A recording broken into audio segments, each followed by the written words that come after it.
ibintu byanjye mpuzamahanga.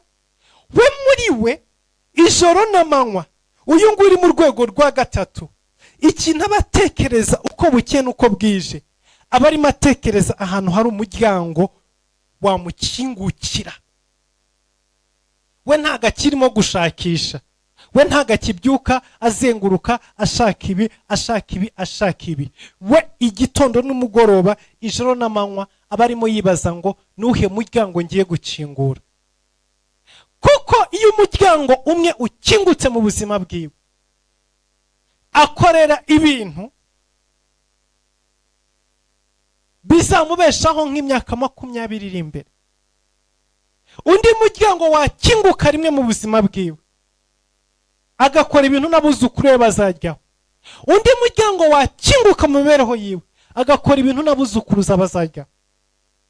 Ari mu rwego rwa gatatu.